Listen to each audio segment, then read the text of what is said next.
noite Angola, boa noite Cabo Verde, boa noite Moçambique, boa noite África. The last 5 years have been adventurous times for Angola, and it appears as though Angola is headed in the right direction. When I look at the landscape of Africa, and I look at the talent pool of African leaders, by far John Lawrence is the forefront and at the head of the line. President Lorenzo has moved his country more toward an opportunity society and free market-based economics, something which is rare, if not out of the question, in contemporary Africa.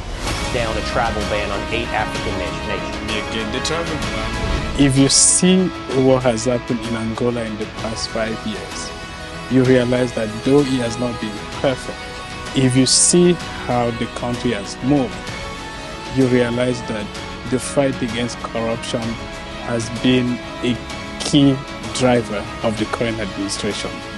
Fight against corruption, trying to strengthen democracy, and those are the things that the Biden administration is looking at. Democracy has not been friendly to the African continent. And in my 53 years of life as an Equatorial Guinean, I've come to realize that John Lawrence, whether you're talking about human rights, civil rights, democracy, freedom, good governance, civil society, he checks all of those boxes when it comes to dealing with Africa in the 21st century. In addition, the president understands that outside investment will always be needed in Angola. That is a fact of life, and that means he'll deal with the International Monetary Fund, the European Union, and yes, China, but not letting anyone become a dominant player in the Angolan economy. And because we are seeing people who being prosecuted, we are seeing people who were untouchable in Angola right now in jail.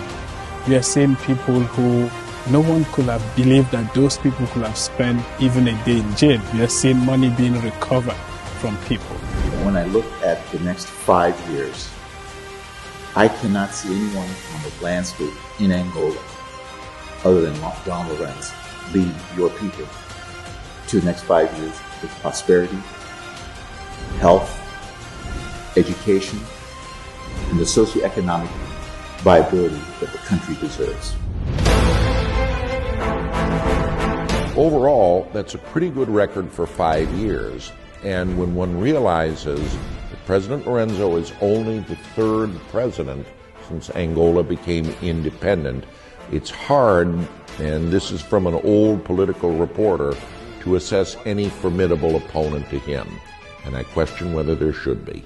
As you know, 38 years of the previous administration, or how many of them, you can't undo that in 5 years. So I hope that the very sensitive, sensible people of Angola will realize that in 5 years, he's made progress.